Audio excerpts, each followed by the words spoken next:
Call down the reckoning, bring back hope and peace, restore our gloria to live forever. Call down the reckoning to bring back hope and peace, restore our gloria to live forever. Bring down the dark regime. I know how to unleash eternal power. All right, hello. Welcome to day 1, week 5 of BTL Season 15. I am joined today by Stevie, and today we have Hello. Maria's Dungeon versus the free agent team. How are you doing, Stevie? I'm doing all right. Sorry to be late, but better to be here than not ever show up. Yeah, As I always say. true. All right. Better than last week's team, I'll just tell you that. Yeah, that was quite tragic. But we are here today. I believe you have a game at 9 p.m. today, if I'm not mistaken. Yeah, my team does play at 9 today. Make sure to tune into that because now we continue our win streak, obviously. All right. I won't be playing though. Oh, why not? Why not? Our main support, Mr. Redstrike 929, is here. Nice. We're currently on a Vel'Koz boycott. All right. Well, I don't know if you got a chance to look at the power rankings, but anything surprise you while we wait for the draft to start? No, I mean, our team hasn't played against ET, right? So it didn't surprise me that they were number 1, especially given how they dismantled Maria's Dungeon. My quarrel was a little bit more with Sapphire, Dynasty Sapphires and Lexi's Rat Emporium. So I'm not gonna lie. I'm not gonna lie. The only reason why they're ranked above you right now is because sadly you guys did have an FF from Yes. BBC, so I didn't really get to see you guys play, and I did get to see them play. And once again, that team is strong. You can't deny Dynasty Sapphire is powerful. I do agree that they are strong. The only reason why I say is that even though we did have a are you doing these like week by week, or are you taking into account all the other games? I'm doing it week by week. I am taking account in the other games as well, but obviously what I see from those teams in the current week plays a much heavier factor in it.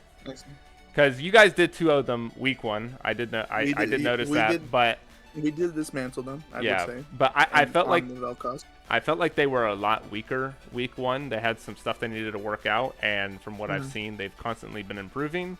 Whereas you guys, No, they have. yeah. Whereas you guys, obviously you guys have been improving a lot, but you guys had less to improve on. So your spot was basically solidified until we get some major kind of upset, which we won't really see this week. Or no, we will see this literally today, because Spectre Gaming is also another one of those teams that I have really high up. Yeah, one of those hot pocket teams, yes sir. Yeah, so if you guys can dominate them, then obviously things change because that will be much more recency bias. And Spectre Gaming being one of those teams that I feel like contend with Maria's Dungeon, with Dynasty Sapphire and so forth. Or sorry, not Dynasty. Well, yeah, Dynasty Sapphire. No, Dynasty ET. It's just there's a lot of hot teams right now, and we're gonna see how things pan out this week. Especially right now that we got our first game with the free agent team. They've been on the up and up. Have they though? I mean, I like to think they have been. I like to think it. You know what I mean? Yeah, they've definitely had some. They've had some small victories here and there. Yeah, but it is very hard. I noted in the power rankings, like the synergy. It just like they have good comps, they have great drafts, but the synergy or maybe the mechanics, because I didn't get to watch them play this week or last week. It's kind of all over the place. It feels like. And that's to be expected. They are a free agent team. They haven't been playing together. They're just a bunch of random people who got together and made a team. So they have a lot to work on in that aspect. So, but I have faith that free agent team will get to the playoffs, or at least I'm considering the gauntlet a part of the playoffs. But they should be able to make that, just because BBC and FFC are relatively weak, unless they do something absolutely insane in these next coming weeks. But with that aside, let's talk about the match that we have at hand. We have Maria's Dungeon fielding a little bit of a different roster today. They have Burst Phantom in the top lane, a new player that we haven't seen. I think that was their original top laner, but he has been MIA for a while. Then we have Charybdis in the jungle, it looks like. And then we have XPO in the mid, in Defiance in the AD carry role, and Soul Lady coming in hot with the support. And on the side of free agent team, we have Keiko Set in the top lane, Black F8 in the jungle, P Street mid, and Bowkeeper and Tactical Gazelle in the bottom lane. So, looking at these teams, who do you think the strong suits are for each team? Where do you want to see each team focus on before we get into draft? Well, unlike last week, we have Bowkeeper back. Bowkeeper is back, their main AD carry. Seems like I believe. So Black F8, right? My boy. I know him all too well. He's back on his main role, and he's been trying out new champs from what I know, and he's actually he's stopped his inting, as I like to say. On the side of Maria's Dungeon, we do have the new top laner, Burst Phantom. I have played with against them before. I won't divulge any results, out of respect to both teams, but he is a formidable top laner. I see that Nukes is not here. Yeah, I was about to mention that. Unfortunate. Yeah, Nukes not being there is a little bit worrisome for Maria's Dungeon, because I feel like Nukes is their main guy. I would not count out their jungler. I would not. I have so much respect for him. He is actually a really good jungler, despite his rank. Is he a top lane main or is he a jungle main? Because he's been playing top. That I do not know. I have not asked him, but I know that I did see his jungle, and his jungling was actually, I would say, extremely adequate for what they needed. For the comps that they were playing for, it did work, and the playstyle that he has does fit. Okay. We see Soul Lady and Defiance in the bot lane, right? Soul Lady migrated from the top lane, she was off role. Now she's on role on that support, and Defiance, who was MIA for a little bit, and could be the root cause of why, not having your main ADC could be the root cause of some of your losses, but he's back. Yeah. And I hope to see that, despite Nukes not being here, they still have really great synergy. XPO is still one of the main carries. Burst Phantom, he is also a top lane carry. Once they get going, it's over, right? It's a snowball. All right, well, to start off with draft, Maria's Dungeon has opted to first pick the Xayah, one of the most powerful AD carries in the meta right now. Super safe and super high carry potential. Free agent team has opted to snipe that Rakan to take away the Lovers duo and get the Orianna, another one of those champions that has been just flying under the radar when it comes to bans and is a very solid pick. Maria's Dungeon then opted for the Maokai jungle, and the Jace can be flexed top or in the mid lane. So, we do have some interesting picks coming through. I like what FAT is already doing, though. Rakan Orianna, very powerful with that Rakan engage on that ultimate, paired with the Diana that was just locked in. That is more than likely going to be a Diana jungle, not top. So that is a lot of teamfight power already coming out of the side of FAT. And the only real way that Maria's Dungeon has right now to stop it is the Maokai. So, it is looking, honestly, a little rough. I'm favoring FAT's draft, highly right now, but I am also a big team fight focused drafter and team comp builder, so we'll have to see what Maria's Dungeon can do with the poke that Jace can provide and the safety that Xayah has. But now we have the Lux ban coming out of FAT, which is kind of interesting, unless they're thinking Maria's Dungeon is going for a full poke, but with the Xayah 80 carry, that feels like a little wrong, I guess. How do you feel about it? I mean, if anything, I feel like they've migrated to the Xayah pick was first picked, right? You kind of have to pivot off of what they're picking right now, and they're picking hard engage, hard team engage. So having that poke there would be kind of nice. Xayah, one of those champs that once she burns R, she is a sitting duck. She cannot step up, right? So at that point, you're kind of playing poke and disengage, right? Yeah. So that's one of the main reasons why, I would have liked to see a more engagey jungler that with more, hard CC, just to forcefully blow that Xayah flash or that Xayah R. I But mean, I do like what Prabhu's going for, what Black F8's going for here on the Diana. yeah, I mean Diana has that potential. Like you have to ult. Like Xayah has to ult a Diana engage. They will just die if that happens. They also locked in the Kai'Sa 80 carry. Matches perfectly well with the full dive comp that they have going right now. The only problem child that FAT has is the Maokai, but as long as you can line up and like make sure that Maokai doesn't get like a huge ultimate, have like somebody that is expendable to tank that, which hopefully they'll lock in the top lane. I want to see Keiko said do somebody who can just absorb, because that's all they need right now. They have the full engage, they have all the damage points they need. They just need somebody to absorb the disengage so that Diana and Rakan don't get stopped. And Renata from Maria's Dungeon, super good into full dive comps. Yes. If she can get some nice hostile takeovers, that it can be pretty deadly for FAT. But again, it's coming down to the point of who can execute better, because you have Maria's Dungeon going to full disengage comp with some slight engage coming out of the Maokai if they need it, but I doubt that will ever be the case. And FAT going for the full engage comp, which I still feel like it's in FAT's hands, because having that trigger, like they have the choice. Like they can either pull the trigger or not, whereas Maria's Dungeon, it looks like their team is basically full reaction. You have the Maokai ult to stop the full engage, you have the Jace poke, and the Jace slam away to try to like dissuade the engage, and then you have the Renata to once again also dissuade the engage. But the trigger is still in FAT's hand, which I think gives the team, just because we're not like the best of the best players in this league, obviously, compared to like pro teams and stuff, having that trigger in your hands and being the team that holds that gives you so much more value. No, well said, well said. And then we see the Jax come out for FAT. You were talking about how we wanted to tank, engage. I would love to see Ornn here. The problem is that the Gwen was chosen.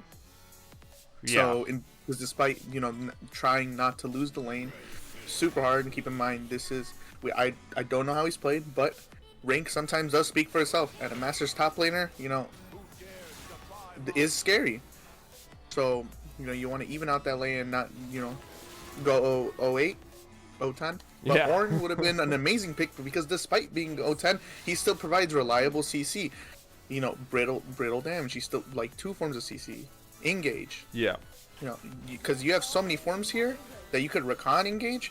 They use their disengage, and now you Ornn engage. Like you just had so many options. Ori ball. Like I would have loved to see a tank pick here, but Jax, it's fine too. It's fine too. I'm not like too concerned about the Jax pick, because the new Jax build that's going around, Jax is now starting to build Hourglass, so he still can fill that role of taking like the Maokai ult and not be really in much harm's way, because he can just Hourglass if they try to turn on him.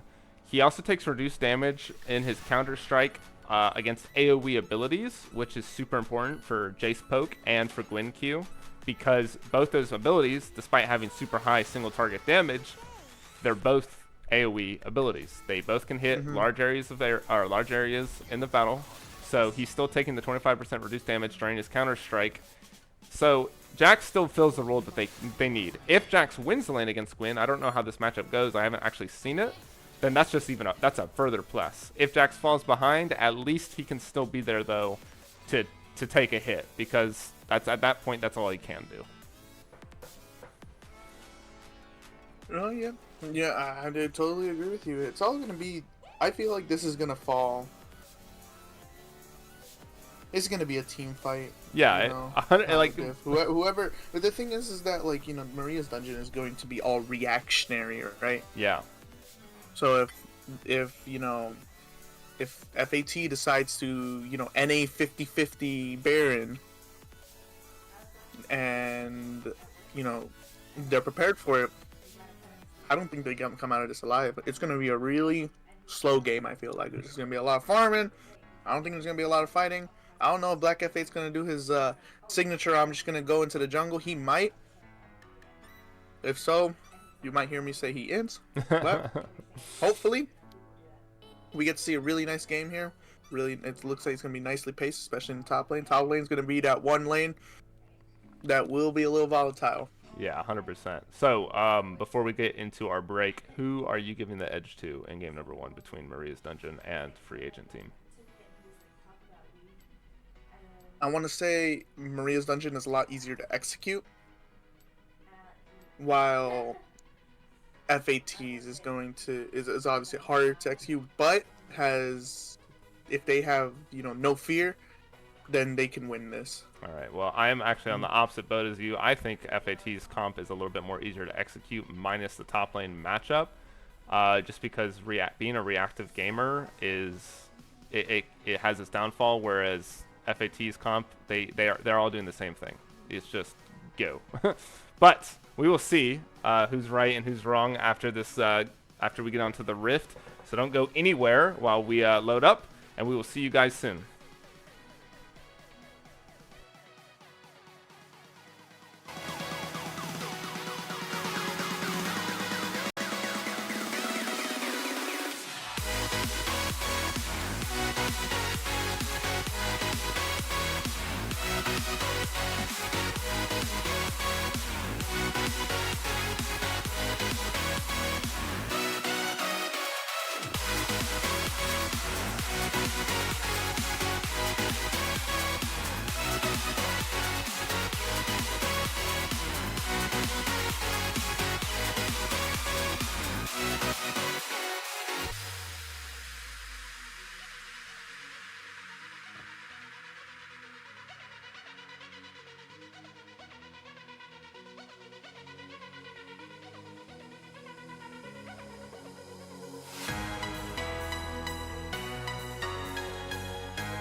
All right, everybody, welcome to the Rift of game number 1 between Maria's Dungeon and the free agent team. I am joined by Stevie, as I said before. Are you ready? Yes, I am. All right, 3, 2, 1. Oh, go back to 10. My game didn't unpause. This client. this client. Let me know when you're ready. Go for it. All right, 3, 2, 1. 11, 12. 13. All right. So, on the Rift, here we go. We do have some Summoner Spell mismatches throughout the lanes. In the top lane, Burst Phantom has opted to go for the Ignite versus the Flash, so he's going to have a lot of kill pressure up there compared to the Jax, whereas Bowkeeper has gone with Cleanse, something that is very important, especially against a Maokai and a Renata. But other than that, everyone else is matching's pretty simple. What Kai's ability do you think is going to happen in this game? Just out of curiosity.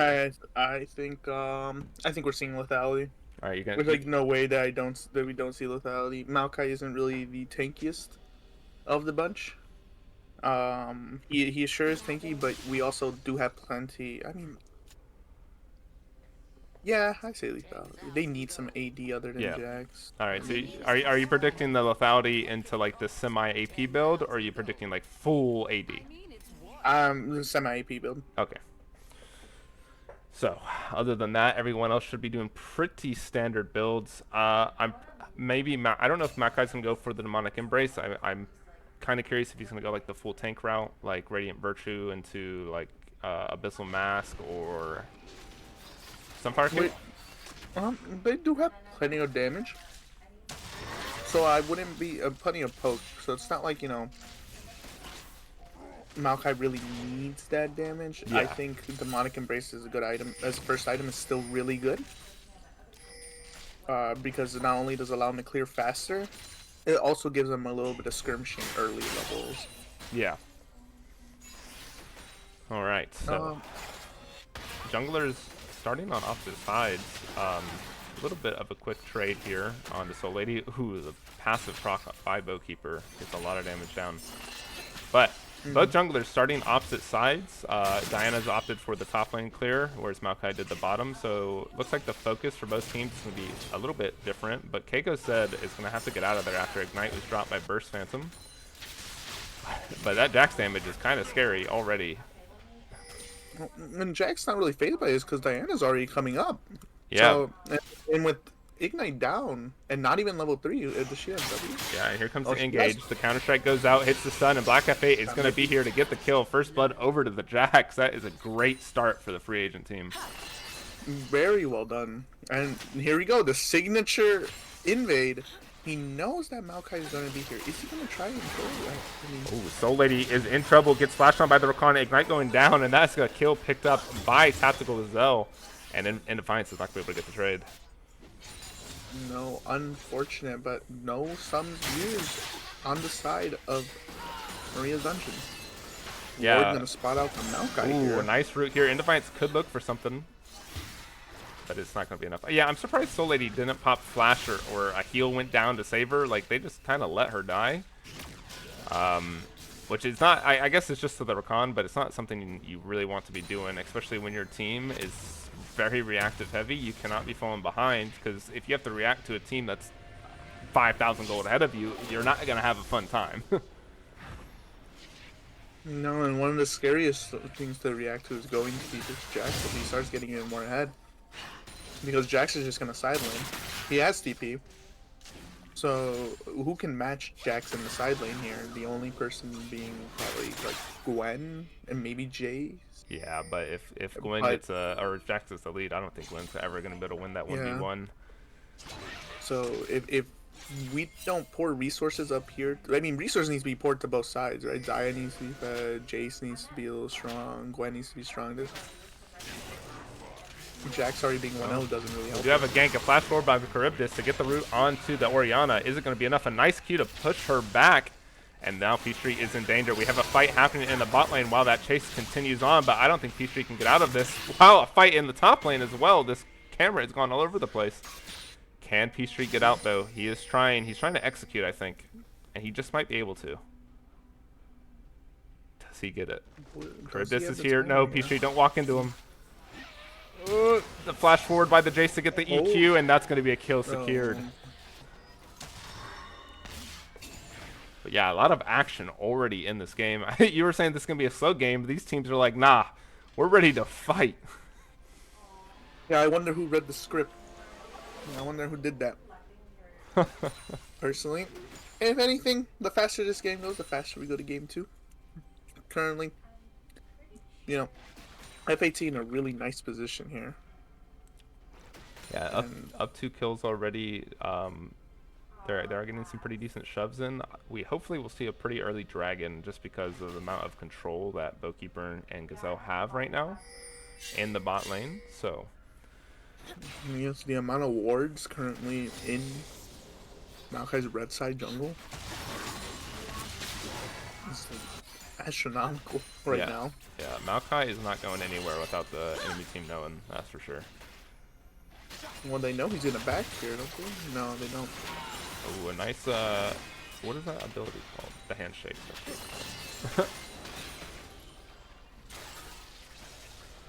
Rakan? Sorry, no, the Renata Q that stopped Rakan, but I got it. Alright, we do have a fight breaking out on the top side. Counter-Strike goes down, but Ghosted is a little bit in danger here. The ulti popped by the Gwyn here, and that could be him dead, but he dodges the snipe, and the Ignite isn't enough. Diana is up there, but we have a fight in the bottom lane as well. Looks like Diana pulls off that fight, but great play there by Burst Phantom. Ghosted needs to be a little bit careful. I mean, I think this is not too bad for Jax here. He did end up surviving.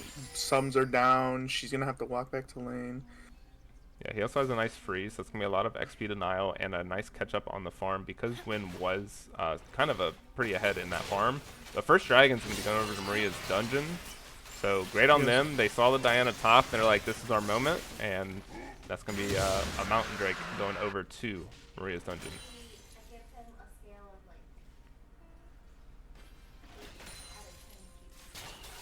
Well, it's gonna be interesting if he's gonna go for an invade. Yeah, he is gonna go and invade, seeing the Maokai on the control ward there. He knows he's at it already. He's like, I'm gonna tax you. Took my drag. Thank you for the gromp. And it makes sense for him to play topside as well, because the Jax is, you don't want Jax falling behind in the split push, because if he can hold 1 or 2 champions up there, your engage comp is just that much more powerful. Here's the thing, I was kind of hoping that he might take the wolves, because he would hit level 6 off of wolves.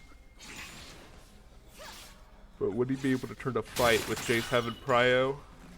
And I don't know if Ghosted can necessarily move just because Wolves is so far away. No, yeah. He gets level 6 off red anyway here. Malka gonna realize that his Gromp is missing. Yeah. Next level 6 timer. Next he'll get blue in about 20 seconds. Yeah, Malka should be 6 off of the next camp, right? Yes. Alright.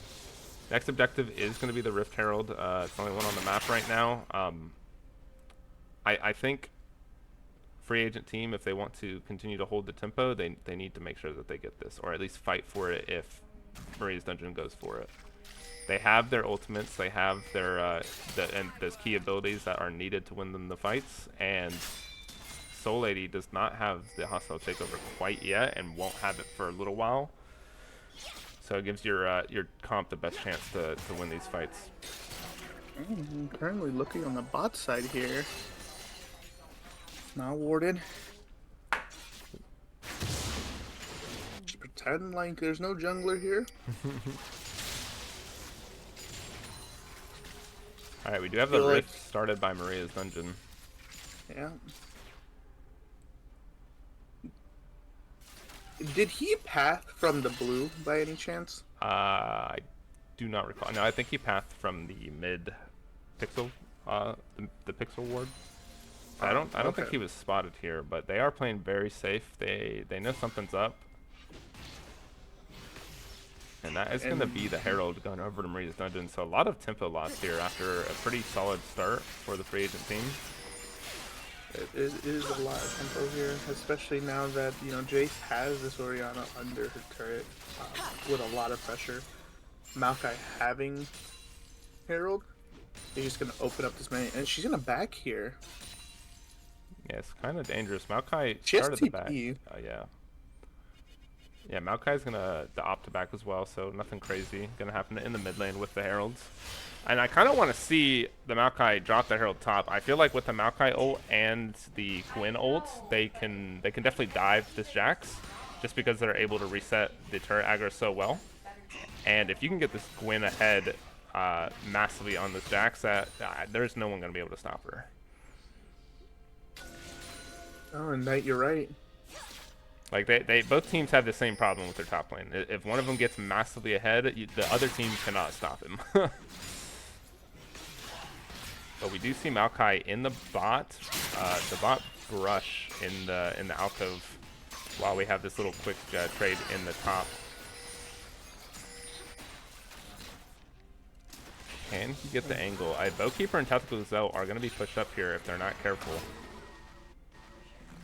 Oh, and here it goes. With R in hand. Alright, the Maokai dropped the ulti, got the root on Tactical Gazelle. Tactical Gazelle ulted to try to get away, but is it going to be enough? He got some movement. Oh, and the dash is coming in hot to get him out of that play. And drawing out the TP too. Not really needed. Burst Phantom starts the ulti here. He's going for the chase. Does not kill Keiko said. Does the ignite tick? It is not going to be enough. Survives one last tick. Sorry, what were you saying? I don't know if the TP was warranted from the Jays. I feel like that's a little bit of overkill. He TPs when it's when you get a kill on the Recon, right? Oh, the fight here on top. Yeah, nice solo kill picked up here by Black Cafe if he can complete it, but he gives it over to Keiko Zed with the TP. And that's completely fine in that case. You know, you want, you know, as much as the jungler wants to be fed as well, he realizes Jax is the win condition here. Yeah, sadly, Jax still being up 2 kills. The gold is still equal in the top lane because of the massive farm lead that Gwyn has got for themselves. So the second dragon is going to be started by Maria's dungeon. And I don't know if Diana shouldn't be able to get here in time. So this should be a free second Drake of the game for MD. And that starts them off for a pretty solid dragon stack. And if they can get an Infernal Soul here, oh, it's the Kimtech. Quite possibly, or it is the worst Dragon Soul in the game, but a Dragon Soul is a Dragon Soul nonetheless. Very true. What are the items currently in the top lane? Oh, you have a Keiko's just taking a power shot there. It's kind of hard for the Jax the fighter, but he is getting some nice autos, and the Jax ulti gets dropped. Oh, and the Maokai ult in the bot. Black Cafe is here for the counter gank, but they get the root onto him. The hostile takeover hits all 3, and that's going to be so much damage. Rakan gets in with the triple knockup along with the Diana, but the Diana ult gets dodged by Indefiance. And now Black Cafe's going deep, trying to stop Indefiance, but it is not enough. 1 kill will be picked up by Boatkeeper, but not a second. But the Ignite from Rakan picks up the second. That's going to be a 2-for-1 trade in the bot. Not a bad trade, all things considered. Rakan being your person, your one dead is honestly best case scenario for them. 100%. I don't know if they're gonna try and go for something here. No, there's no way. I mean, Indefiance is low. 1 W from Boatkeeper could snipe him. Looks like he'll be getting away though, so no little sneaky shenanigans happening in the bot side.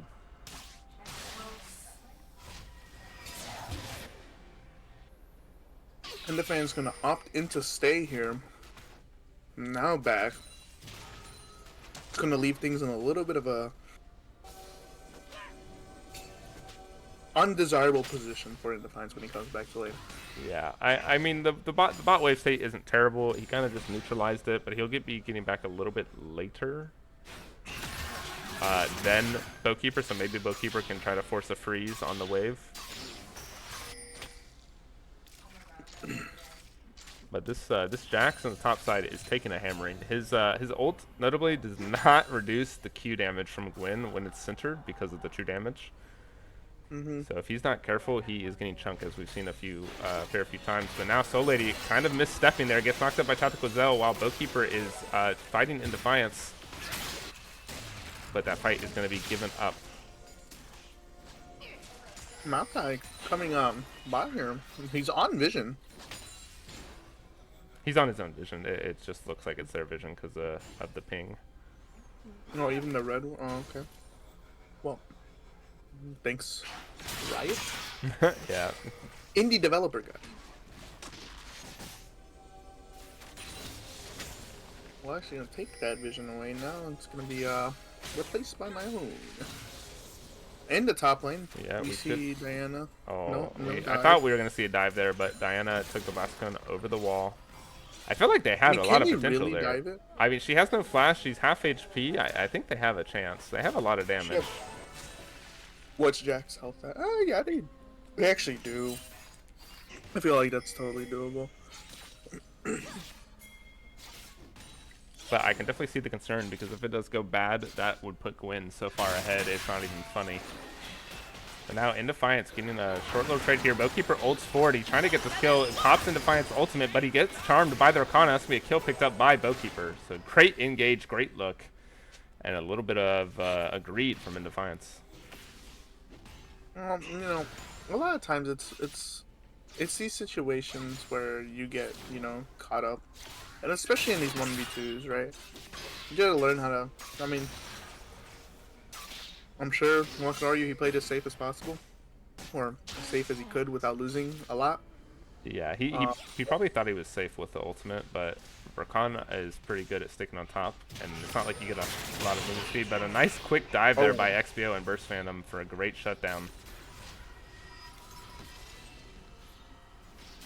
And I didn't really see the missing pings from FAT there that the Jace was missing. Yeah, and then also we're looking at items completions here.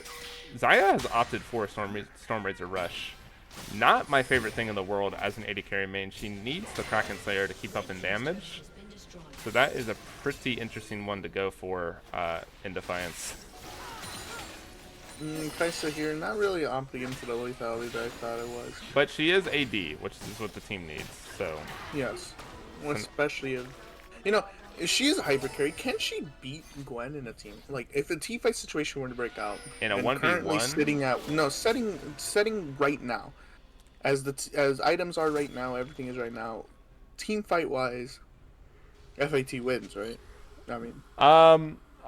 It's hard to tell. Gwen has a lot of pressure. She also has a level advantage over Bowkeeper, who is most fed on FAT.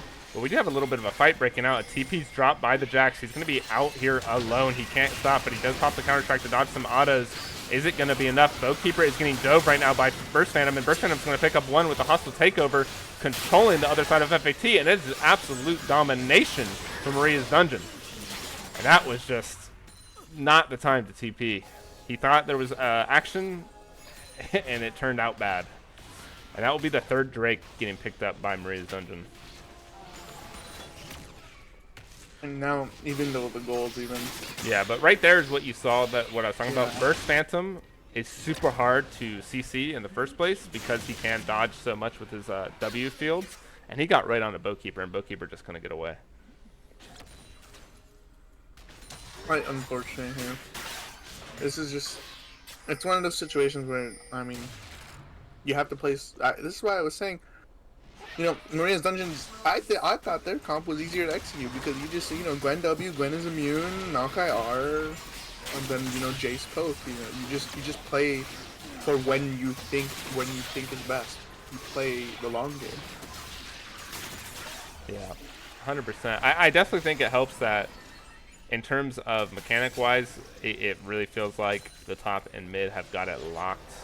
Gwen and Jace performing immaculate. So, and when you have a fed top and a fed mid, it is hard as an AD carry, to survive that when you're the only fed member on your team. Like, yeah, Jax has 3 kills, but Jax got shut down by the Gwen. He's down 50 CS. He's down a tower. He's down a lot of gold. Like, it's deceiving, like, with how many kills he has.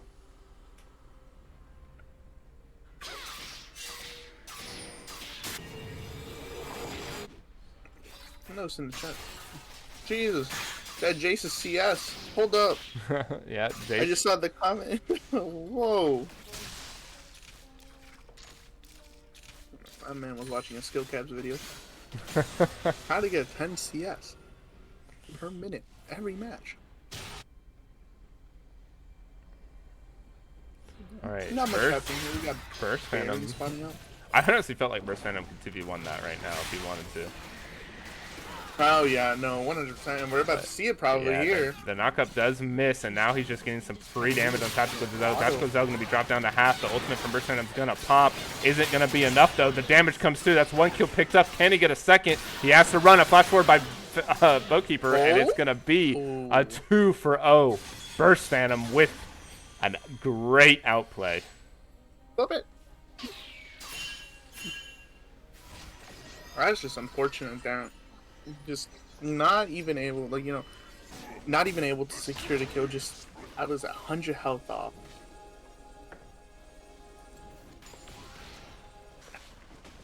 I don't know if that's the engage there. I think you wait for her to push it a little bit more. She really has to go in deep to stop to get the recon, especially if, you know, Kaisa decides to play a little bit more back.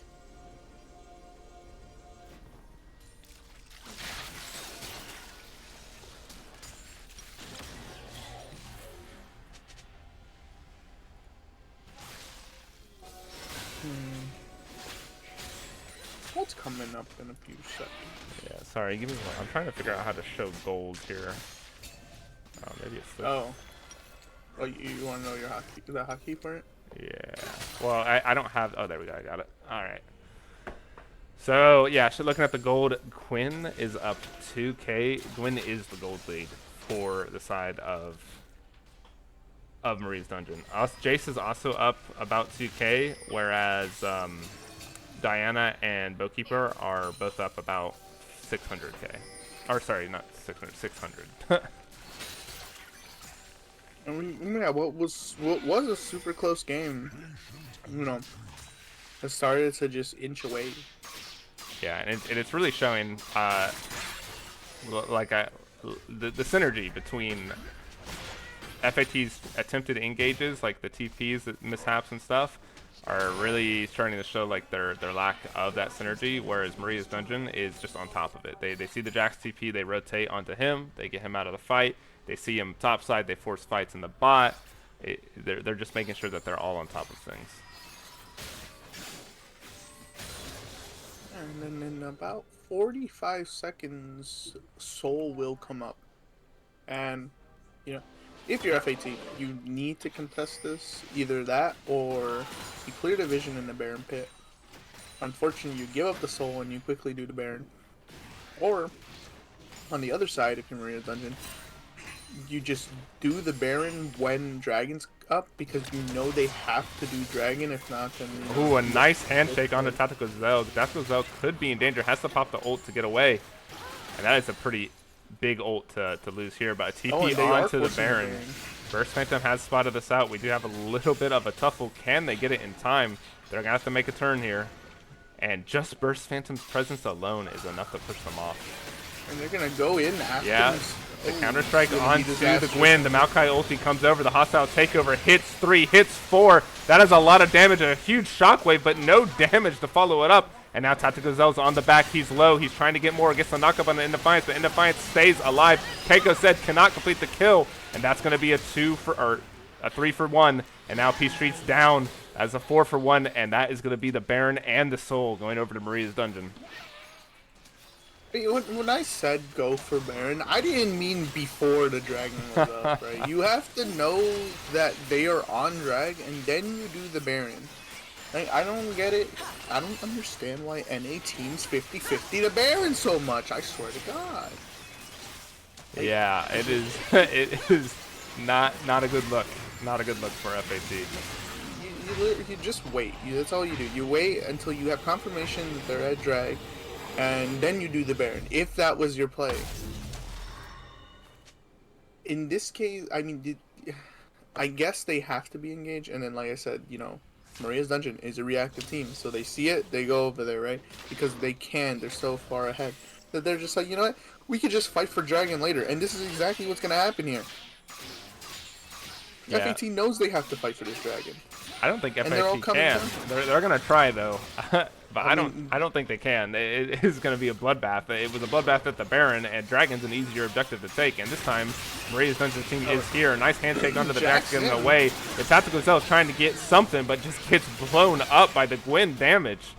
And that is going to be the Soul, unless we can get our heroic still from Black F8. He's looking, Keiko said jumps in, but the Soul gets picked up. And now Bowkeeper's trying to stay alive, but he's dropped low, and that's going to be a 3 for none. And now Bowkeeper's in danger. The Charybdis is chasing. He ults away to the side, but a nice snipe there by the Jace. And now a 4 for nothing Soul Baron. That should be the game. I don't see how FAT can come back from this.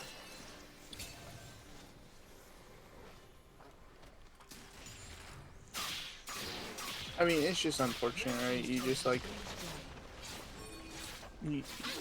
they have to make a play or they lose inevitably because they're all engaged, right? Yeah, they have to make a play So with numbers, but they keep the thing fighting. is they get poked out, right? You know, like even if they don't go for any objective, they have to, 50-50 on something. I think it just needed to happen earlier in the game. 100%. It definitely needed to happen earlier. It can't be happening at the Baron. It can't be happening at the Soul. They needed to definitely be doing it sooner. Maybe at like a Rift or something. Yeah, there wasn't really much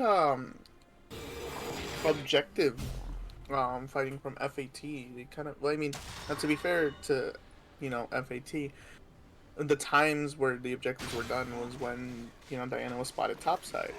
I mean, I get the idea of getting the Jax ahead. The problem is that I feel like, this is where you mentioned, you'd like to see a tank top lane, right? Yeah.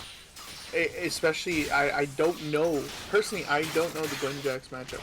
It is, And if it is a tough Jack's matchup favor. for Jax, It is Jack's it's favor. Jack's favorite. Yeah. Okay, if it's Jack's favorite, you have counter pick, then I can understand it. I see it, right? Ooh, that was some nasty damage by XPO. Holy jambalaya. But yeah, it's Jack's favored. They got the counter, but Burst Phantom just be able to play it so much better. And now Burst Phantom is starting to fight onto Peace Street, and Peace Street just dies to the ultimate, threading the needle right on top of him. Okay, and this is just unfortunate. This game will last a little bit longer here because, still no turrets are down. So maybe they can hold out. 11,000 gold lead. Yeah, that's the thing, right? They can hold out, sure, but they ain't gonna hold out a victory. They're just holding out how long they can keep this game going. Oh. Oh, and now we have a fight breaking out onto Burst Phantom once again. Can Keisuke said get the damage down? He's 3 levels up, but he has the damage, and now a fight in the top breaks out. Keiko said pops the hourglass, but it's a double kill for Burst Phantom. It's over. It's over. Like they just dive them under these towers. They have the Maokai to reset tower aggro. All 3 inhibitors are down. The Soul is theirs. They do more damage the lower they are. Gwen pops ulti again. She's going for a dive, gets 1 kill, and just barely takes any damage despite tanking 2 towers. And that will be game number 1 going over to Maria's dungeon with the hostile takeover to finish it out. That was domination. What did they need to do different? What does FAT need to change? Because I felt like their draft wasn't bad. It was bad. Like the draft wasn't bad, but the play was bad. I mean, I think it's just I want to say in the most respectful way possible, it's a macro diff. Yeah, I agree. Uh, They were not where they needed to be. like key pivotal moments where, I mean, you got every objective taken by Maria's dungeon. I mean, like, and for free too. It wasn't it wasn't contested. There was barely any vision there. They had a lot of vision at the beginning, and this is where we expected them to do drag, especially having all that priority in the bot lane. But, a series of unfortunate things happening, especially top side needing so much maintenance, in my opinion. Yeah. Took away from, bot side. Because the moment that Gwen was self-sustainable, where she could 1v1 him, and we saw very early that the Gwen was 1v1ing the Jax. Yeah, and that shouldn't be happening. Like and was winning. Yeah. Now Maokai's like, I don't need to go top lane. That's fine. let Diana go top lane. Deal with that. It's not like Gwen's gonna die. Gwen presses W and it's like, okay, bye bye. And then I'll just start doing things bot side. I might not be ganking, but it will be drags. It will be rifts later. And I'll just keep stacking drags. 100%. All right. They knew their win con. Well, we are going to send it off to a break while we get stuff ready for game number 2 between Maria's Dungeon, and the free agent team. So don't go anywhere, and we will be back in a few minutes.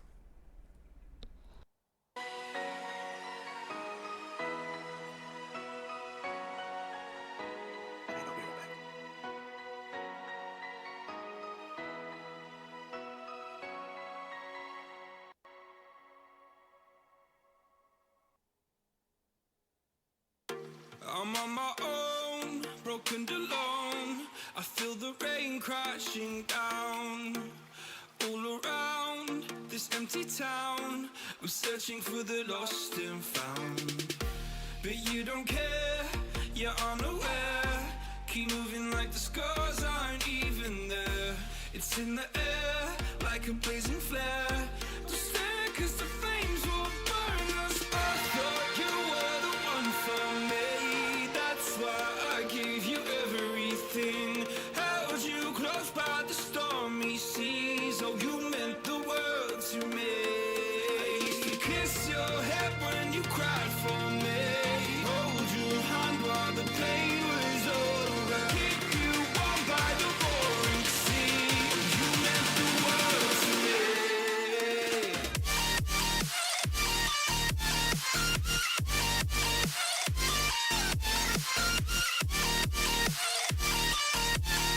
Oh, you meant the world to me.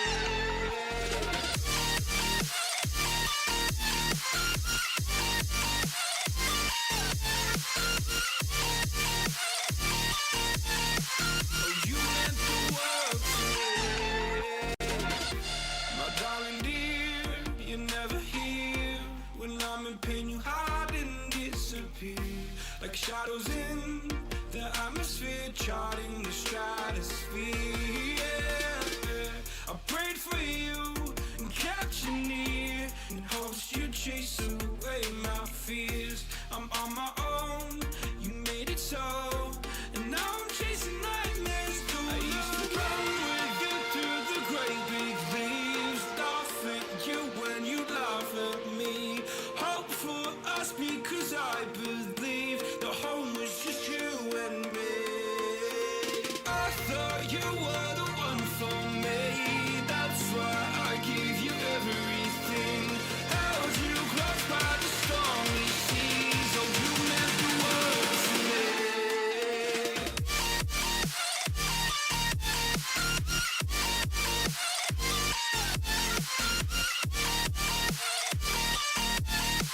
Oh, you meant the world to me.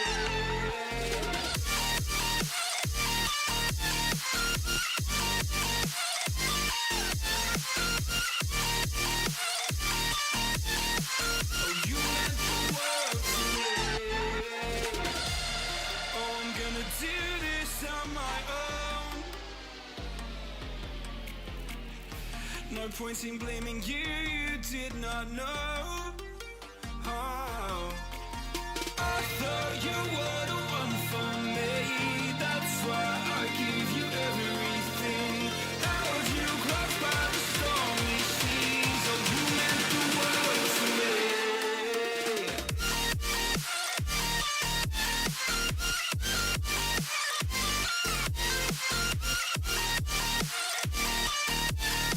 Oh, you meant the world to me.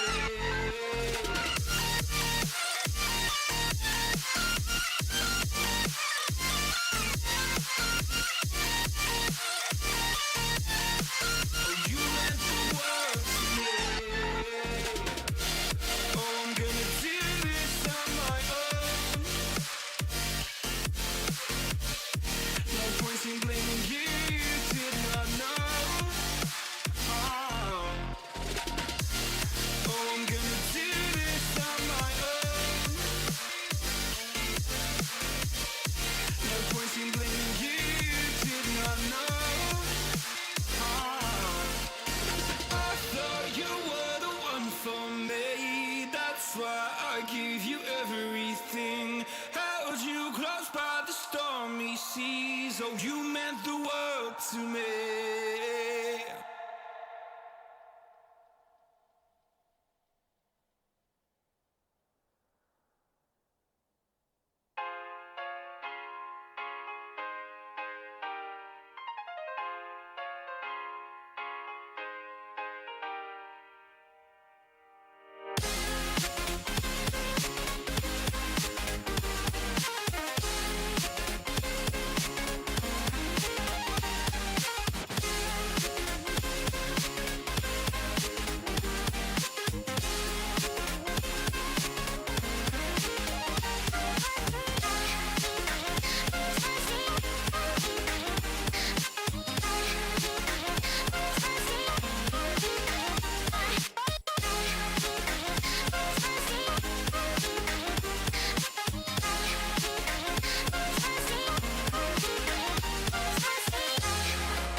hello, hello, hello. We are in game number 2's draft. I am still joined by Stevie Wonder. And here we go. What do you want to see different from FAT this game? What do they need to change to ensure that they can make this go to a game 3? I feel like we just need to play a little bit more of a traditional comp, an easier to execute comp, for sure. All right. Some tank topic. I feel like, we're going to need to be a little weak side here. Yeah, 100%. Burst Phantom showing up. That's for sure. Yeah. I wonder if, we see the Gwen ban here. It definitely would be an interesting one, but Gwen is also not one of those champions that you can just blind into anything. I feel like if it does happen again, hopefully Keiko's said will have a better answer than the Jax, despite Jax being a pretty strong pick into the Gwen. Maybe he's just not a Jax player. But FAT has opted to ban the Seraphine, Ezreal, and Sona. Heavy target on the bot side of Maria's Dungeon, and I don't even think that was the problem last game. I felt like that was, if anything, FAT's strong suit, the bot lane. I think it's more just like, getting Soul Lady off of her comfort picks. Yeah. I do see the reasoning by it, but can you really let that happen if Burst Phantom is just that good of a player to just crush a counter matchup with his pick? That's the thing, right? I mean, they have first pick here, meaning that first two, so they're gonna end up giving up that top pick, and then actually Maria's Dungeon will have the counter pick, right? Yeah. FAT is going to go with the Maokai first pick, though. A super good jungler, or it can even be flexed in the top lane, but mainly we see it in the jungle nowadays. So they can't get the Xayah because Maria's Dungeon did ban it. So Maokai, the next best option for FAT. We do have a Sivir, not my favorite AD carry in the game. Takes a while to actually come online. How do you feel? Like, you're a support main. Like, how do you feel when you see the Sivers? I personally hate playing with Sivers and playing against Sivers. One, because it's a very boring playstyle in my opinion. 100%. Sivir, Ezreal, Ziggs, all really boring ADCs. Nothing against Indefiance. I love Indefiance. I really do. But if anything, I feel like there is a strategy behind this, right? We know that FAT is prone to making mistakes. Mm-hmm. And if Maria's Dungeon in the bot lane can stop themselves from making mistakes, right? Especially in the bot lane, especially with how ahead it was at the beginning for FAT. Sivir is the answer here because I know Indefiance loves to fall back on the Ezreal. I know he does. And so with that gone, what's your next champ to just push the wave in and then not do anything? It's Sivir. Yeah.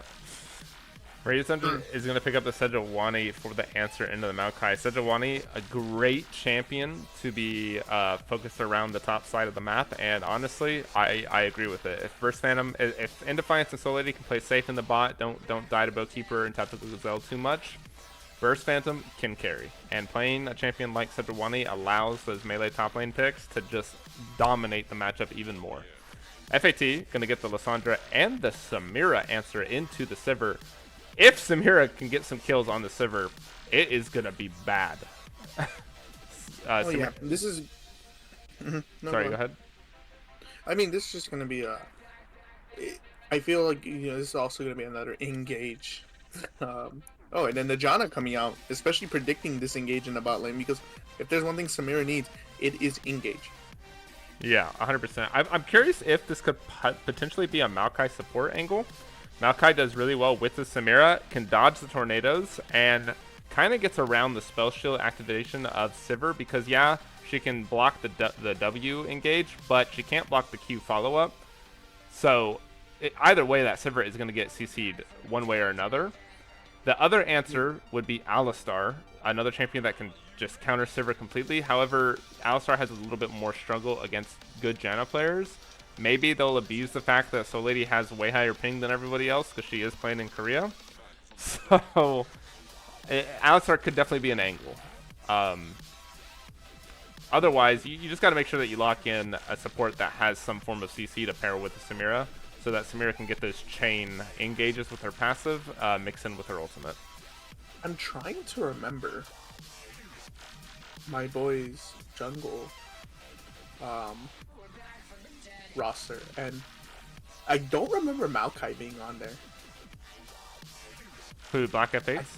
Black F8s, yeah, because I mean I'm really not good friend of his, like we're really close friends. So from what I know, Maokai's not really on that list of champs that he really picks. So I would not be surprised if this was a Maokai support. Yeah, and I mean, even if it's not, though, it's not like Maokai is the hardest jungler to play in the world, so anyone can do it. I wouldn't be surprised if Black F8 first timed it. It's not hard, but we do have the Silas coming out for Maria's Dungeon. Some pretty decent ults to grab already, the Lissandra and the Maokai ult. Both pretty efficient for Silas. He's not going to really be picking up the Samira ult too often. And that is going to be a Maokai, more than likely support. I would be surprised to see that top. It is not. Okay, it is. Oh, actually, I mean, still, it could still be a Maokai top. But I'm pretty sure Keiko said is going to take that Pantheon, just because I know Keiko said is a pretty heavy carry player. He doesn't really play those tanks. So we do have some spice happening on the side of FAT, but Cassante being the answer for the potential Pantheon or Maokai, both I think are in favor of Cassante, and Cassante is just one of those champions that is just so hard to kill. Oh yeah, I mean, and then he can isolate still, so he can take whoever he wants. Yeah, 1v1 them. 100%. I am loving Maria's Dungeons draft. I think FAT has some spice going on, but the Silas, the Sejuani, and the Cassante, those three champs alone make that team. The Siverjana just kind of there to play safe, get to that late game power spike, and I think Sejuani is going to be wreaking havoc in the top and mid matchup. No, 100%. It's going to be a really tough, especially after level 6. I mean, even pre-6. Is Cassante into Pantheon that bad? I'm pretty sure it is. I don't know how Pantheon would ever kill Cassante, and Cassante can avoid the stun with his W. Unless Pantheon gets like a massive lead, it's going to be rough. Especially with Cassante being one of those champions that can go for that Iceborne Gauntlet Rush, which further reduces the damage that he will be taking by whoever he procs it on. Pantheon is just not going to have a lot of kill pressure in that top side. And if Lilia comes, guess what? Cassante just ults one of them through a wall, doesn't care. You know, just ults through the wall, gets away, and just walks out like Little Red Riding Hood did to the wolf. I mean, the thing here that can save their entire the FAT team is if Lilia can get like decent enough ahead. She does have kiting. She can kite all these champs very easily. Yeah, I don't want to see Black F8 go the Route of Ages build. I think that they need to have damage. They need to have solid damage. Lissandra is like, yeah, a good AP pick, but Lissandra does not have enough damage to make up for that. They already have solid AD. They have the Pantheon. They have the Samira. So what they're lacking in right now is the AP. We need to see, and also with how tanky Maria's Dungeons team is, you have a Sejuani, you have a Cassante, you have the Silas. You need to have that extra burn that Leandres gives. No, yeah, 100%. If he builds anything but that, it's going to be a little bit hint.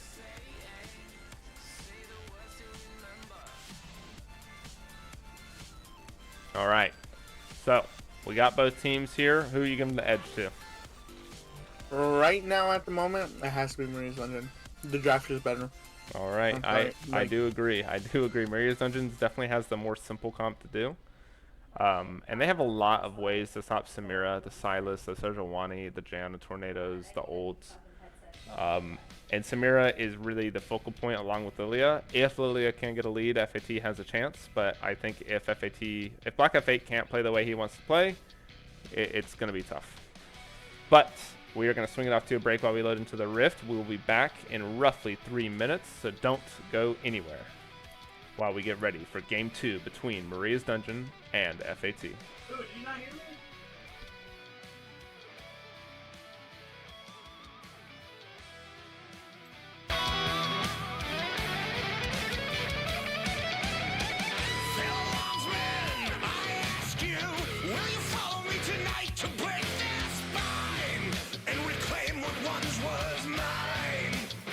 Those cravers backstab me, deceive me, never shall I tolerate their crimes again. Now let the hunt begin.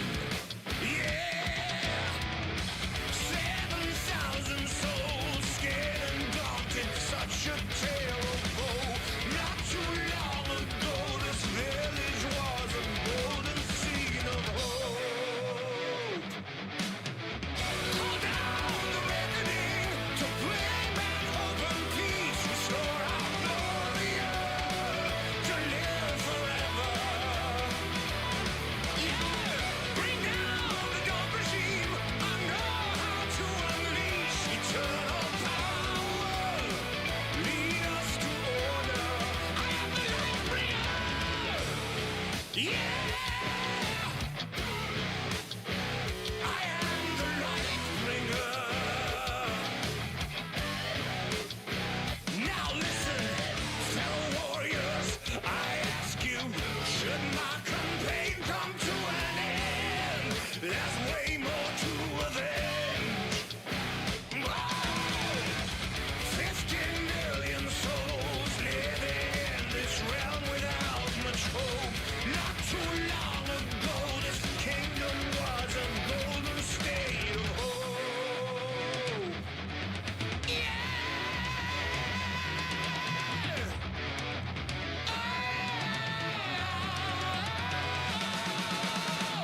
Call down the reckoning to bring back hope and peace, restore our glory to live forever. Yeah, bring down the dark regime. I know how to unleash eternal power. Lead us to order. I am the light bringer.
Call down the reckoning, bring back hope and peace, restore our glory to live forever. Call down the reckoning to bring back hope and peace. All right, hello. We are loaded onto the Rift for game number 2 between Maria's Dungeon and the free agent team. Stevie, are you ready? Yes, sir. All right, 3, 2, 1, 11, 12, 13. Yep. All right, here we go. I'm excited to see what Maria's Dungeon can do with this absolute devastating comp that they have built for themselves. And let's see if the free agent team can muster it up and do some fancy little plays and see if they can pull ahead. Yeah, so like we said earlier, this is going to be a lot harder than it was last time for them to execute their comp. for the team FAT. 100%. Lilia. I definitely think FAT had a better comp last game, but here we are. XPO dashing forward. Didn't notice the rest of the team there, but he's just gonna be able to walk out. Yeah, you know, that vision is gonna be placed there really early. It will provide some insight onto where he's gonna start, but you know, Maria's Dungeon also has a red ward on the blue buff. Yeah, they got that vision down, so both junglers will, or both teams will know where each jungler starts. And it looks like XP is going to pick up that ward, so that is going to give him level 2 first in the lane. So maybe he can do something with that, especially with the amount of kill pressure that Sylas does have in those early levels. And he's just very hard to punish in general with the amount of dashes and healing he gets. And the thing is P-Streak going to know? I mean, surely he does.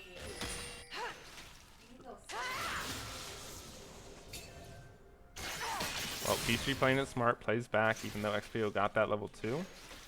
Nothing crazy is going to happen in that mid lane matchup as of yet. But, oh, P-Streak getting some nice damage out right now. Yeah, but he brought... he brought Dorn's Ring. Not expecting to be poked out this much. Yeah, it was very interesting by XPO, but maybe he's trying to look for hopefully some kill pressure with the Sejuani, because the Sejuani did start in that bot side, which will allow Sedge to focus on that top and mid matchup. But now we have Pantheon walking into the Sejuani jungle. I don't think Sejuani knows he's here, and Pantheon just takes the red from Charybdis, and now he's starting to fight on him. Charybdis is going to have to flash. Pantheon flashes over as well, misses the Q, gets the ignite down, but it's not going to be enough. And that was a great sidestep there by Charybdis to ensure that first blood does not go over to Pantheon. No, that would have been very unfortunate, but that is going to be a buff loss there. That with Raptors being taken as well, so Charybdis is going to be massively behind right now. The thing is that, you know, now he's spotted on a ward here. If he decides to contest this could be a little bit bad, but no, Black Fate's going to take this really quick and bounce his way out of there. That's going to be 3 camp advantage going over to Black Fate. And Black Fate should be able to secure at least one of the scuttles, but I wouldn't be surprised to see him secure both. Especially, are we going to see a gank here from Sejuani? I don't know if this is like Sejuani should have came back top. 100% should not have done that. Yeah, this is a waste. It's a bad tempo play. Ooh, a flash forward by the Maokai gets a knock up here. Can they get more tacticals though? Or sorry, Boatkeeper flashes forward to secure that kill, and that's gonna be first blood going over to the Samira. Again, another great start by FAT, and they just have to hold it and ensure that they can turn this tempo into game-winning plays. And setting up here for Drag. Got a minute left. You know, use that scuttle. One of the scuttles is gonna go to FAT. It's gonna be the bot one. Very well choice. Now he's gonna just go clear his bot side here.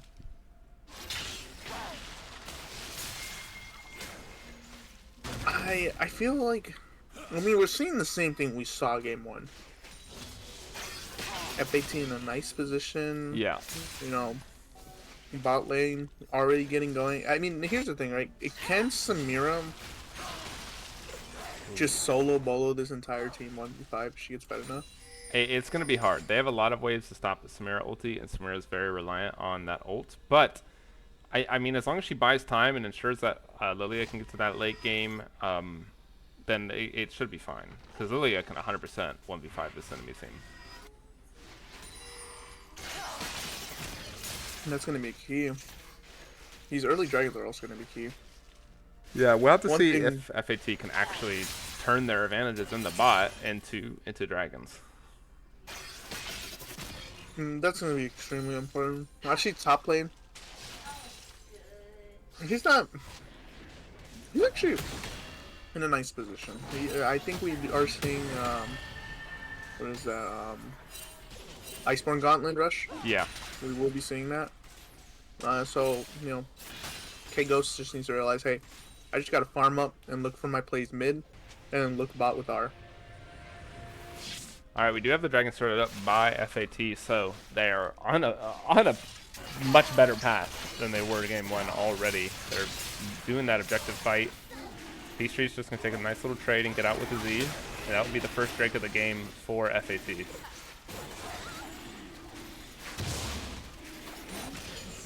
That's very nicely done. Hopefully, we also get to see some Rip Herald action in a few. Especially with how stable this top lane has been so far. Well, Cassante is level 6. I wonder. Was he gonna try anything here? No, I mean, gets a demolish proc at the top side, bottom side. Ooh, a little bit of a meet and greet here in the river.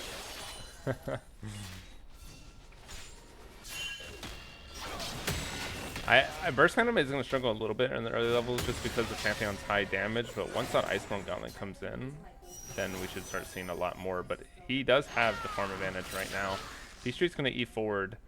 I'm honestly surprised that they didn't turn that there. They had the XPO ult or the Thunder ult stolen by XPO, and Cassante was already on the way. The thing is that, I mean, Pantheon has R, so he can just like R into the fight whenever he wants to, and R on who he chooses to. True. So it's just whether or not can Cassante isolate the correct person in the fight.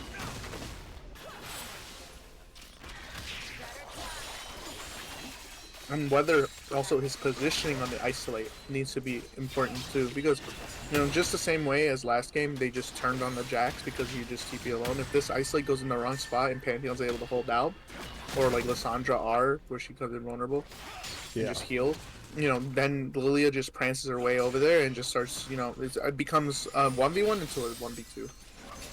100%. The Cassante R's are going to be pretty important if you don't ult the right target. I would like to honestly see him ult Bowkeeper, because I feel like Cassante has the easiest time killing Bowkeeper, because Bowkeeper can't ult in front of him because Cassante has so many ways to stop it. So it makes it really hard for a champion like Samira to ever win that 1v1. But FAT going to be the first on the map for this Herald. They rotated the bot up, so their macro this game a lot better than game number 1. Yeah, and then the mid laner going bot. This is very nice. A big change that we've seen from last game. I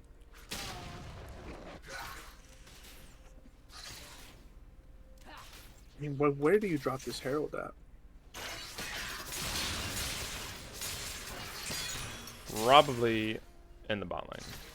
I feel like you want Bowkeeper around the map as much as possible, because he already has that lead, and you just want to explode Samira even more. Or in the top, which allows Pantheon to use his ultimate around the map more efficiently.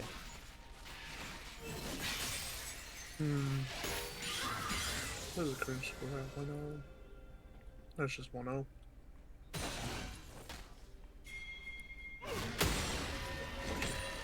I'd probably drop it bot. Yeah, I wouldn't be surprised. And on top of that, they can more than likely dive them bot with the Herald charge as well. Just because you have that Maokai, you do have the Lily asleep. Maokai's gonna spot Soul Lady, but nothing can turn around there. Next objective on the map will be the dragon here in 1:30. So both teams should be looking to secure that bot lane pressure, and we still have Lilia already down there. So potential. I mean, she spotted here on Ward though. Yeah, Maokai has his ultimate. We could see a potential dive onto Indefiance and Soul Lady. They can't block everything. Soul Lady is also not level 6 yet, which means that they don't have that huge disengage ult from Janna.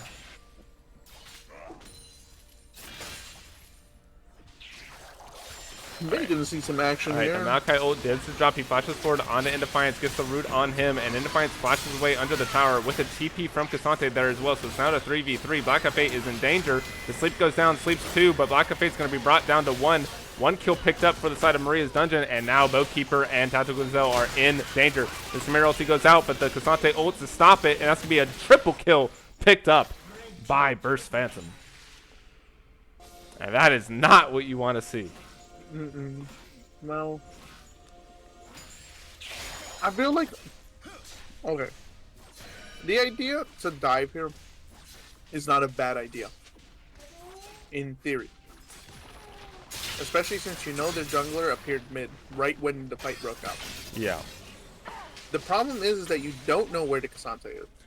Even when the Cassante showed up, I think that the misplay really happened with how they performed that dive. Indefiance flashed away from the Janna, and the Maokai ult was pushing Janna further and further away from him. So they should have just turned onto Indefiance instead of continue to try to force on Janna, which resulted in them giving time for Cassante to get there. But now there's a fight breaking out in the mid lane. XPO is going to get caught out by Tactical Zoe. He has to flash the wall. Solidity's there with a nice knockup to dissuade the fight.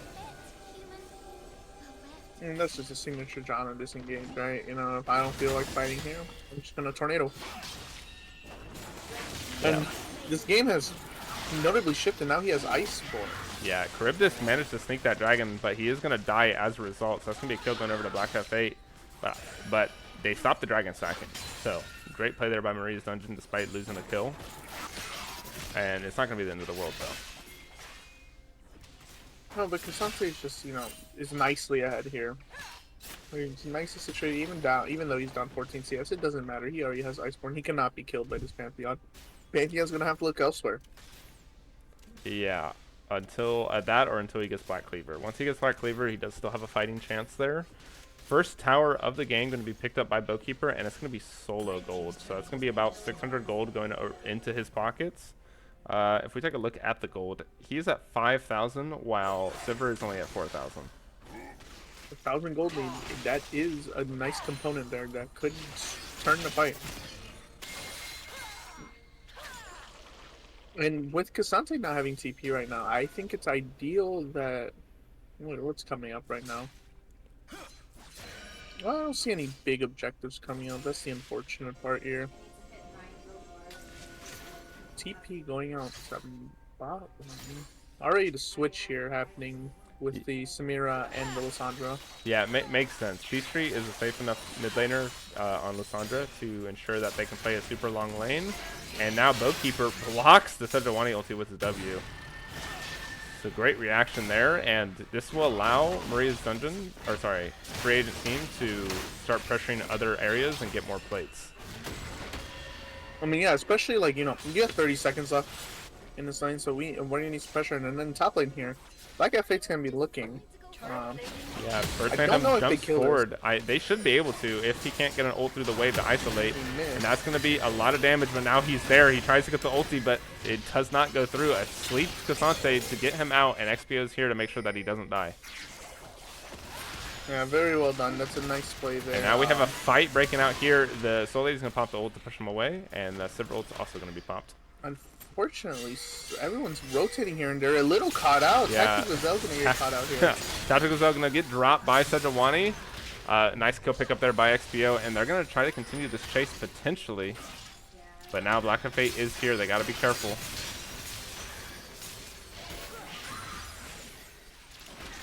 Unfortunately, not able to get any more plates here. So I'm going to end up being, let's see, current gold count, still 1,000 ahead. Cassante is slowly catching up in gold and, you know, building tank here. He will be able to, as we say, assassinate as a tank. Yeah, you know, just Cassante things. It's very annoying. But second Herald of the game going to be picked up by FAT unless Sejuani can get here in time. Burst Phantom has spotted this out, but the entire FA team squad is here to ensure that they get this objective.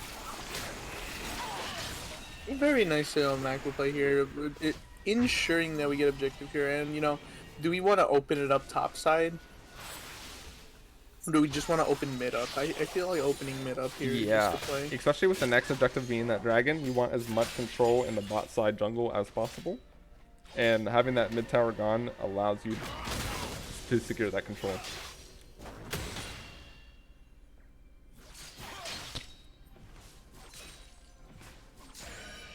Thing is that if Cassante comes down for this drag, I mean, Silas can take some really good R's here. Yeah, he has Lilia R, being one of them. Maokai R, Lissandra R. The only R he doesn't really want to take is Samira, which I don't think he'll ever touch that ultimate, so. Well, I mean, technically he could also take the Pantheon R if he so chooses. Yeah, Pantheon R wouldn't be terrible if he's looking for that more split push-oriented style to allow him to get to those fights even more efficiently when he doesn't have that teleport up. Unfortunately, not a lot of vision set up than we thought here over, but the Leandry's going to be bought by Lilia. Going to be a little nice power spike right there, right before this dragon fight. Yeah, and we do see the Leandry's Torment coming in for Lilia as well. So thank God for that, because they're going to need some more damage to get to this front line. Oh yeah, definitely. And, you know, as long as Black FA here can hit his skill shots, I think it's gonna be fine. Here comes the Herald, I believe. There it is. Yeah, Herald gonna be dropped here to get the Pantheon ulti right on the Soul Lady. Nice Soul Lady's gonna flash away, and now Sejuani's in danger. Gets rooted by the Peachtree and Maokai ult, and that's gonna be the jungler dead for Maria's Dungeon. That should be the second dragon for FAT picked up. And then with all 5 there, you know, it's really nice to see how like everything's changed. They're just like, you know what, we're gonna fight S5. If Cassante decides to come down here, I don't know if he can win this. I mean, he can't. It's too late. But knowing that, you know, that they caught out their jungler and immediately going for the drag here is just, you know, it's a no-brainer, especially with having all 5. Yeah.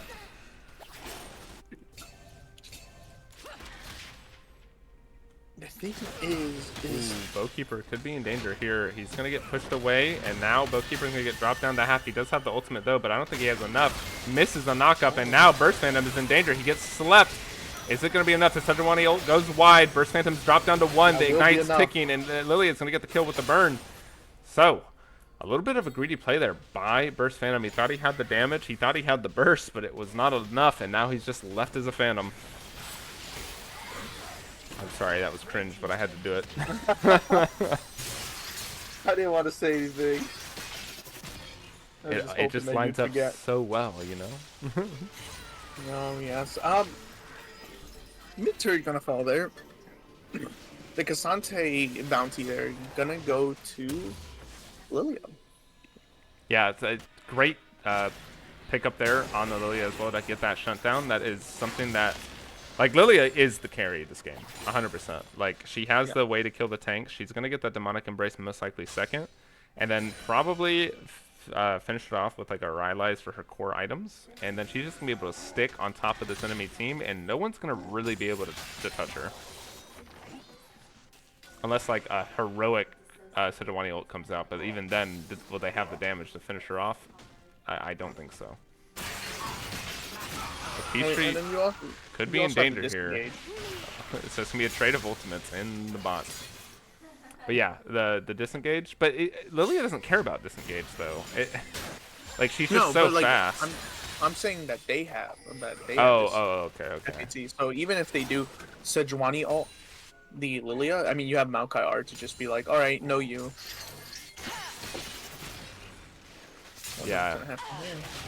Oh, we do have a Sejuani engaged on a Bowkeeper, and now Tactical Zoe is going to get caught out. The Tactical Zoe ulti is dropped. Pantheon comes in hot and ready to fight, but is it going to be enough? First Phantom ults him, but doesn't get him over the wall. That was a very interesting interaction there. A little bit unfortunate. And now the TP from Silas is going to be here. Peachtree's not ready. The ultimate goes out. Hit connects onto Tactical Zone. That's going to be 1 picked up for Maria's Dungeon. And now it's going to be a 5. Yeah, it's going to be a 5v4 here. Or sorry, a 5v3 here. Peachtree's not here. He does have TP though.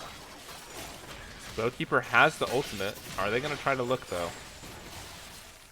Alright, doesn't look like it. Very unfortunate here. Just too much sustain at the moment. Not enough damage from FAT to just, you know, chunk these people down. The problem is that they have to get Bowkeeper dashing forward to save the tower, I guess, but is that really necessary? Oh, that Burst of Phantom is going to be in danger now. He does get hit. He does get slowed. The burn is ticking, but they are going to be able to pull out. All right, sorry. No, I mean, the thing is that, like, Casante and Sejuani are just so tanky that they have to get through this. And you know, Lilia is one of those champs where you know it's a ticking time bomb, right? Yeah, she has a little bit of burst, but you know it takes a little bit of time for it to actually get that damage take in. effect. Yeah. Yeah. So you know, Sivir just gets to do Sivir things. And then Silas can just choose his target. You can just like, alright, cool, you guys are just gonna do that. I'll just take someone's R and then do some funky stuff. Maybe Panthar on like. Yeah, Tactical Gazelle a little bit out of position here. Gets knocked up. He does drop the ultimate to try to get away, but the sun goes through from the permafrost, and I don't think he's gonna be able to get away from this. He's trying to use the W to dodge some of the skill shots, but that is gonna be a kill picked up here by anyone. Okay, there we go. Debating on who should get the kill. No, you take it. No, you. After you. I think they were trying to get that kill to XPO, but Tactical Gazelle managed to walk away from him just in time.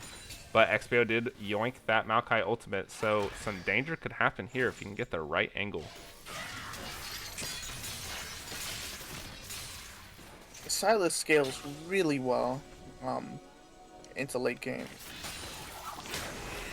Yeah. I mean, it's starting to feel like, things are starting to even back up, even though the gold is still a little bit different. I feel like, regardless, the gold's going on the team Maria's Dungeon. It's going to the right people. Well, I don't know if Casante is necessarily the right person if you're trying to get to full late game, but he definitely can hold that mid game pressure just on his own. Dragon is going to be up. This could be the third dragon for FAT. The Pantheon ulti gets dropped, goes on to two of them, and that is going to be Sejuani once again caught out right before an objective spawns, and a TP coming in from Purse Phantom. They're going to try to fight this, it looks like. I don't know if they have the capabilities of Maokai ult's going to be dropped. Purse Phantom's going to be rooted up. He doesn't have his ultimate quite yet. He's trying to find the right target. Tactical Gazelle is going to get dropped here. That's going to be a 1 for none. And now a Bowkeeper goes in, but gets CC'd and dies with them picking up a kill by Pantheon. And now Lilia is trying to get as much damage in as possible, but Indefiance is just in the back, free hitting, but the Lissandra passive blows him up. And now... Lissandra might die. Oh. So that is going to be ace for 3, ace for 3, and the third dragon getting picked up by FAT. I wonder if they can actually do it in time. Sejuani's coming down storming. I don't know if Sejuani can no smite. fight this. I'm not gonna lie. Like, yeah, they're low, but she doesn't have damage. No, she does damage. Her damage scales off of health. I mean, does she get here to smite? She gets here in time. The root's gonna come out, but the smite's gonna come in, and that's gonna be the dragon picked up by Maria's Dungeon. Sure. Okay. And now Charybdis is chasing. He's gonna be able to keep this kill on the case because Zed. The permafrost goes in. Can he get away? He's trying. He gets the sun off. He gets the shield. And that is going to be no kill, but the dragon, very huge for Charybdis to pick that up. Maria's Dungeon needed that after that fight. And that was a 4v5, keep mind. Yeah. And they were able to, even in the end, they got the drag. I do believe that even if they do stay to fight, she wins that 2v1. I never underestimate Sejuani damage, especially you have Bambi Cinder right there, and then you have, she scales off of her damage scales off of health, so yeah, I would not put it past a 1v2 like that. I kind of wanted to see P Street sacrifice himself to ensure that the root goes in onto Charybdis so that Pantheon can secure the Drake with his Q, but it was a little bit too late. You saw him attempt it, but Sejuani got too close. Yeah, it's unfortunate. Getting the ace like that, and then Sejuani just, strolling into the dragon pit and just yoinking it. It's gotta be, it's a mental hit right there. Yeah. Especially knowing that, hey, we won that 4v5, but in the end, we didn't really win. It's gonna be interesting to see how these, how this Baron goes. With how it's looking right now, Maria's Dungeon seems to have the team fight advantage, especially if Bowkeeper goes a little bit too ham. He has to be safe because they have so many ways to stop him. Because they almost won a 4v5 if Sejuani was there, but we do have Pantheon looking. He doesn't get the sun on the Indefiance, a great spell shield to ensure that Indefiance stays safe. The thing is, the gold in that last fight actually went to the correct people. It went to the Sivir. Yeah, very important. Sivir already at 2 items along with Bowkeeper, and I think Sivir at this point in the game, a lot more efficient with those 2 items. And when I meant like Kasante was like really nice to have rolled on early is exactly for this situation, right? He is just gonna be tanking everything. Nice, nice shield there, spell shield there, blocking Sejuani R. Yeah, and that baited out the Sivir ult as well because they thought the Sejuani R was gonna connect.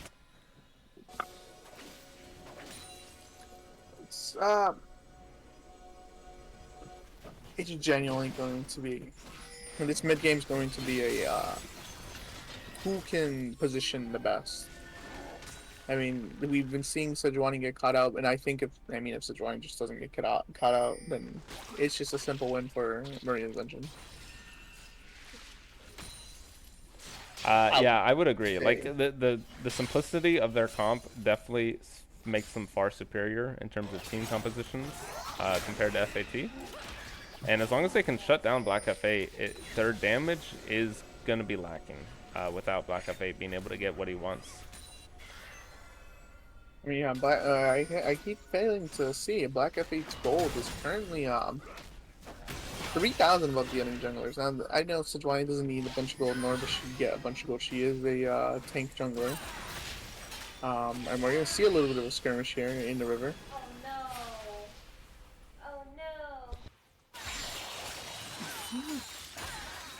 Oh no, man. I feel part of me wants to say this game's already over. I wouldn't say that quite yet. I mean, FAT has angles to look for, and they have potential. It's just going to be a lot harder for them.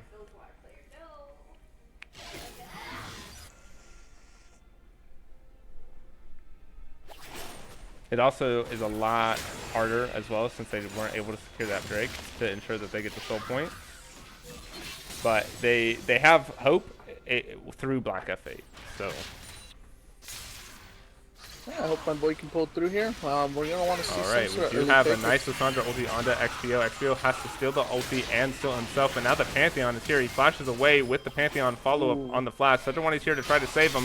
Sejuani goes out, the stun K goes dead, but that's going to be one kill picked up. And now here comes the Maokai to make sure that Sejuani can't get over the wall. She has to pop the flash. The burns are ticking. Is it going to be enough? Black F8 is so fast. The flash forward there. And that's going to be a 2 for none. That should be a Baron if they can get over there in time. The drag comes up in 10 seconds. Yeah, but is it? I think they just take the drag. All right, all right. They just do it right off the rip. But Burst Phantom's going to start a fight. Flash over the wall by Maokai. And now Burst Phantom took a fight that he cannot handle. That's going to be a 3 for none across the map. And that's going to be the Dragon and potential Baron positioning going over to FAT. I mean, you called it right away, right? I mean, they just need one thing. One miniature little fight, and that was it with the Silas and the Sejuani. Yeah, and into the Kasante, too. They get the triple there. Yes, Kasante's getting a little too aggro there, and as long as Black F8, like we were saying, can stay alive and his team can get good CC down, he's going to be able to control this game very well.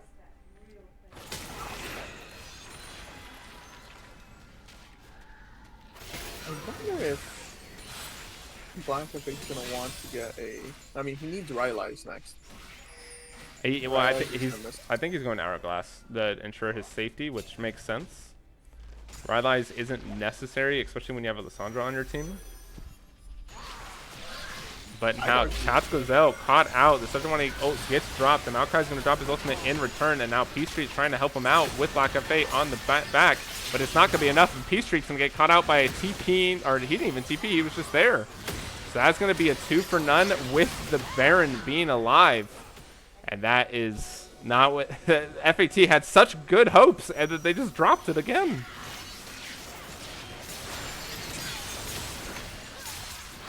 I don't know what to say, to be honest. It just seemed like, yeah, like you said, you have high hopes and things are going really well, and now you're going to have to give a Baron here.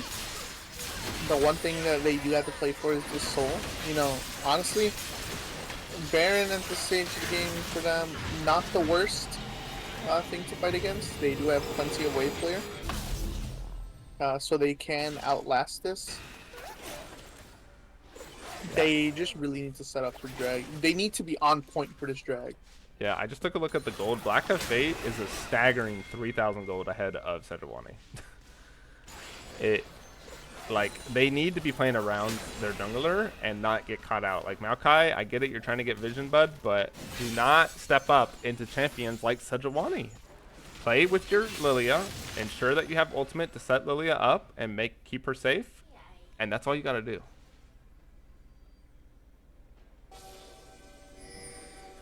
Oh, Lilia did complete the Rylai's third, by the way. She opted to just hold on to the stopwatch instead of completing the Hourglass.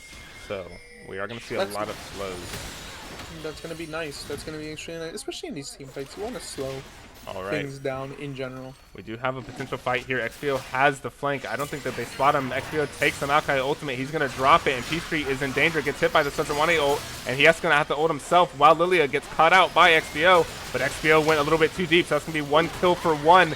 And now there's a 4v4. Can Black Hat Fate get more done? He got one slept, but Sejuani is chasing. Sejuani is CCing, and that's going to be Black Hat Fate dropping, and Bowkeeper will be coming just as well. And it is still gonna keep going. Yeah, and that's gonna be a 4 for 1, and that's gonna be a mid push prio, most likely a mid inhibitor dropping. I don't think KGoZ can stop this.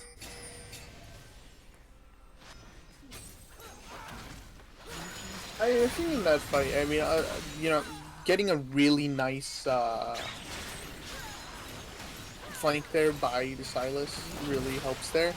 But if you notice during the team fight, I mean, I wish we had a replay system, but Black Hat Fate, instead of playing his distance and kiting, he gets into the face of Cassante, which is never something you really want to do, especially in these small quarters as, you know, the jungle is. I mean, you're just asking a CC at that point. Yeah, and Lilia only slept Burst Phantom. It was the only target he managed to sleep that fight, and that's not how you want to see that ultimate being used. Especially when you are the team right now. Like, you are the gold lead. You are what needs to be staying alive. And this game still is salvageable. I mean, yeah, Soul is up.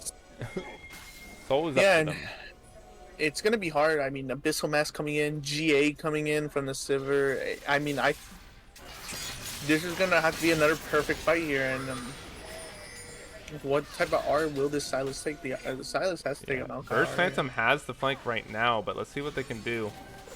Maokai's ultimate is ready to be used, and if they can get some nice poke here by Lilia burns a lot. Like, 1 E brought Soul Lady down a quarter of her HP. So just give Lilia time to cook, and you will have a fighting chance here. But XPO is going to take P-Street's ult. Nice R to take, honestly, especially during this fight. You want the Sylas basically to have another GA. 2 GAs basically on the side of Maria's dungeon. None of these balls are going to be landing on for Black Hat Fate, and we need these to be landing. Yeah, 100%. But Dragon is up. They might look for a steal potentially. KGoZ has a lot of damage on the Pantheon. He can snipe this if he really wants to try. I don't know if stealing is in their favor here. If it goes bad, they just lose the game. Yeah, Pantheon is going to drop the ultimate, though. Here he goes. And now Lissandra goes in as well. Lilia gets ulted by XPO while Pantheon's in the backline. Bowkeeper is trying to stay alive. A double sleep there for the Lilia. The Dragon gets committed or stolen by Lilia, so that's going to be the Soul going over. While KGoZ is trying to buy his team time, but Black Hat Fate's going to drop along with KGoZ. And now they have to get out of this. They have to make sure that they stay alive. It's a 3 for none with the Soul getting picked up. Bowkeeper, I think you need to clear that wave or it's going to be the game. I don't think Bowkeeper can clear right now. They're just going to collapse on him, especially with Maokai R coming in. Will he be able to? Yeah, Maokai has the ultimate. He dashes forward. He's going to drop the ultimate. It's going to connect onto Tactical Gazelle, I think. Oh, a nice block there by Bowkeeper. Oh my god. Can they turn this around? They have to clear these waves. Sejuani's low. The Casante's TPing in. Here comes XPO. He gets the root. He gets the damage. Burst Phantom is trying. Bowkeeper is low. And that's going to be the first Nexus Tower dropping. The second Nexus Tower will be there to fall, and then Bowkeeper is not enough to stop this. And that's going to be the game. That's going to be the series going over to Maria's dungeon.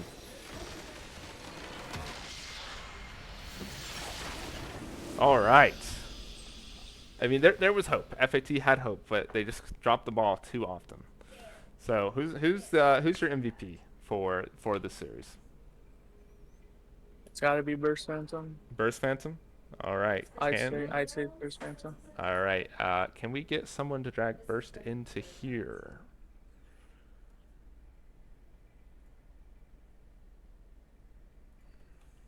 Let me see if I can get.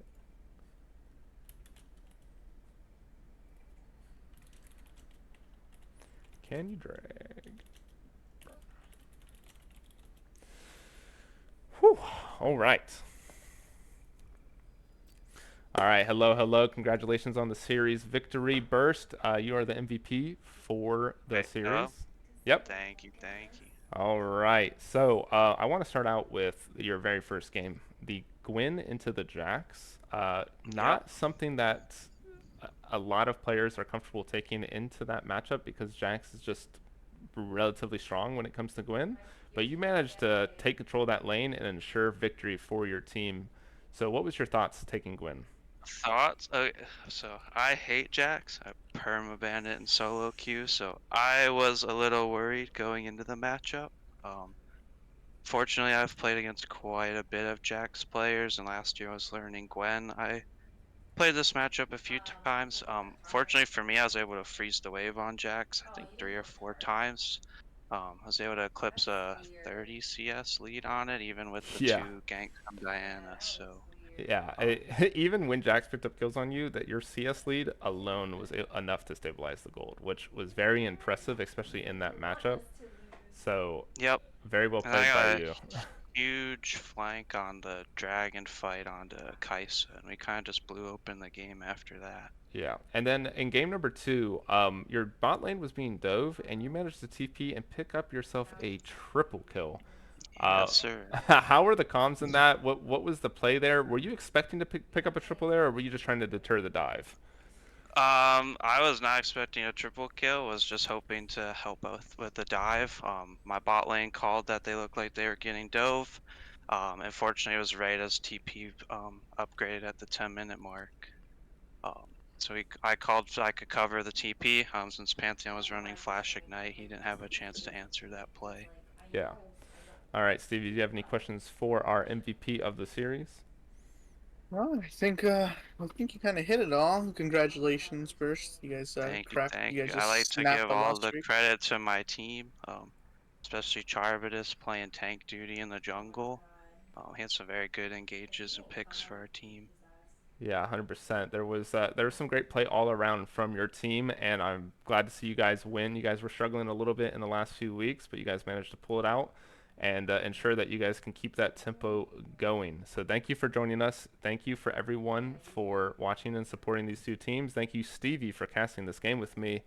I know your team plays next at 9 p.m. It's going to be LR or Lexi's Rat Emporium versus Spectre Gaming, and that is honestly the match of the week in my eyes. So it's going to be a lot of exciting stuff, and we will be back with everyone at 9 p.m. EST. All right.